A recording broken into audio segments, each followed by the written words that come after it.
Today, we're doing the impossible, dropping everyone's favorite vigilante serial killer, Dexter Morgan, into the most iconic fictional worlds to see where he'd survive or where he'd be toast.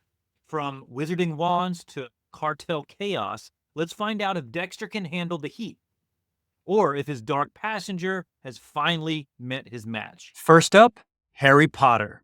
Now, you'd think Dexter could blend in at Hogwarts. He's got the brooding, mysterious vibe of a Slytherin, or maybe even a Ravenclaw, if you're being generous. But here's the thing. Magic. It's a problem. A big problem. Snape would totally sense his, let's call it, murderous intent. And don't get me started on the Marauders map. It literally tracks everyone. Even if Dexter somehow managed to avoid detection, he'd eventually get hit with a truth serum. Or worse, he would have his mind read. Bye-bye, secret life. So here's my verdict. Dexter gets caught faster than a golden snitch in a Quidditch match. Survival ranking? I'm sorry, Dexter. 2 out of 10. Next, we're dropping Dexter into the Lion King. Here, he's got a surprising advantage. Animals don't snitch. You'd think Rafiki's gonna tattle? Nah. That monkey's got secrets of his own. Dexter's definitely taking out Scar. Why? Because Scar is basically a textbook dark passenger. Manipulative, power-hungry, and totally okay with murder for hire.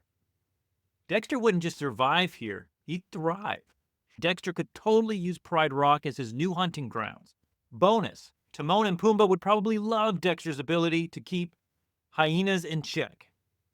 Verdict? Dexter is king. Survival rating? 8 out of 10. Next, Breaking Bad. Now, this world is practically Dexter's playground. The cartels? No match for his meticulous planning. I actually think that would be a very exciting fictional world to see Dexter in. It's probably the closest we're going to get to the world that Dexter actually lives in. Dexter would definitely take out Gus Fring, not to mention all the other cartel players. And let's not forget about Walter White. Dexter would eventually see through Walt's morally dubious facade and put him on the table. Literally. Sorry, Heisenberg. Verdict? Dexter dominates here. Survival rating? 10 out of 10. Next up, we have Gotham City. This place is crawling with criminals, mobsters, and psychos, all begging for a visit from the dark passenger. Dexter could blend in perfectly, taking out villains like the Penguin or Black Mask, totally under the radar. But here's a problem. Batman. The Cape Crusader doesn't kill, but he would try to stop Dexter. Maybe even permanently. And don't even think about trying to outsneak the world's greatest detective. So here's my verdict. Dexter lasts a while, but eventually gets caught by bats. Survival rating? 7 out of 10. Finally, let's talk about Springfield. Yes, The Simpsons. One of my favorite shows growing up. Now, The Simpsons is a whole different story. Springfield's chaos and incompetence make it the perfect playground for Dexter. This town is bursting with shady characters just begging for a spot on his table.